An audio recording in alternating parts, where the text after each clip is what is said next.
आपण माने देखुचंदी सबु बेले सबु जगह आपण मानक सेबारे लेखिबो कहिबो एलके टीवी। आपण माने देखुचंती एलके टीवी लेखिबो आउ कहिबो एलके टीवी। आज आमे एमिति जड़े व्यक्तित्व पाखे पहुँचे जे कि जड़े कवि आउ लेखिका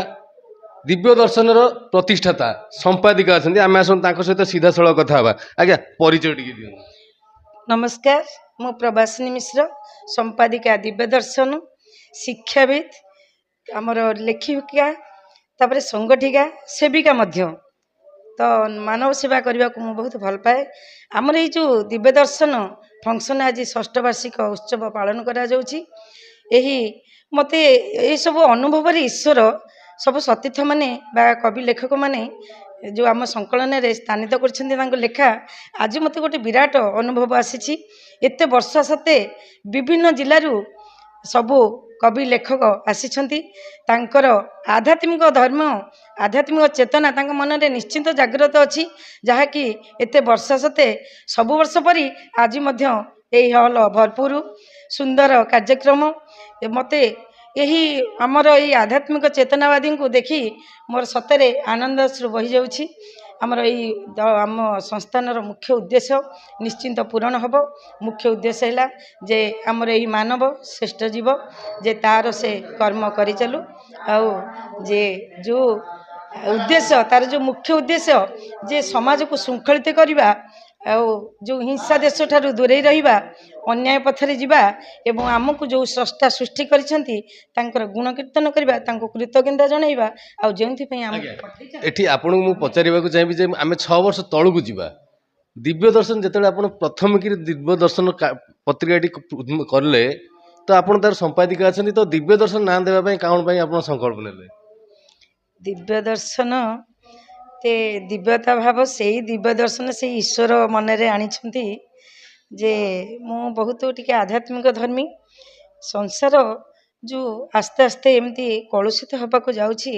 मन रे धारणा आसिला जे किछि गोटे से आध्यात्मिक चेतनार गोटे संकलन करिबा पई संस्थान गढ़िबा पई अनेक मते उपदेश मु अनेक उपदेष्टांक ठारू परामर्श नेछि। मन से ईश्वर मते से चेतना देइछंती दिव्य दर्शन नाम देवाई से दिव्य के नाम तो दिव्य से ईश्वर देवे आ मु किए मु तार केवल संपादन रे मते से देइछंती दायित्व। आज्ञा आज जेमती चक्रधर महापात्र कहले केतोटी उदाहरण देले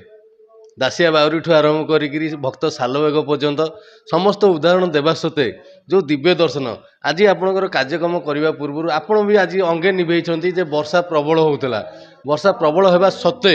आपण मन में कष्ट आसी जाइतला आपण निजे कहूथिले तो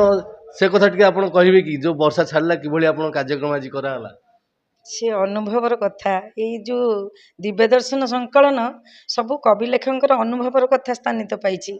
आज मोर गोटे विराट अनुभव काली राति पर्यंत वर्षा काचुची ही काचुची तो मु कहली आमर एथर सब वर्ष अक्षय तृतीया को फंक्शन हुए एथर टिके इलेक्शन सकाशे आम टिके घुंची जाइतिला तो मु कहली ये प्रभुंकर कौन इच्छा कहीं विघ्न करुँच आम तो गोटे नुआ खाई भल पवित्र दिन टे आम नहीं बाछीचु तांकर इच्छा किंतु एते सुंदर अनुभव अवर्णनीय से अनुभव मु बनी पारिनी तो देखिले आपण मान तो देखुचंती जे आमर यही संस्कृति भवन केमती भरपूर पूरा सबु जिलूर ढेंकानाल केन्दुझर नयागढ़ सबु जिलूर प्राय आसी पहुँची तो सी सबुठारु विराट अनुभव तो यही तो अनुभव आउ कौन ईश्वर कौन साक्षात आसी देखादेवे एमती मध्यम ही अनुभव दियंती कहला बेलू मो लोम टांकुरी जाउछि सतरे ये अनुभव गोटे गोटे अनुभव से दिव्य दर्शन जो अनुभव बांटी जो सतीर्थ माने आउ से अनुभव ये भी गोटे मोर अनुभव आज एते सुंदर प्रोग्राम है एते सफलता लाभ कला। धन्यवाद। आज्ञा आपण शुणिले दिव्य दर्शन संपादिका सहित कथा हेले केड़े सुंदर भाव सी कहले जे वर्षा हेउतिला वर्षा हेबा सत्ते आमे केमिति कार्य करिवु तो देखला वर्षा कुआडे पळैला तेणु आमे एही कार्यक्रम बहुत सुरुखुरे कलु। पुरीरू रमेश साहू को रिपोर्ट एलके टीवी।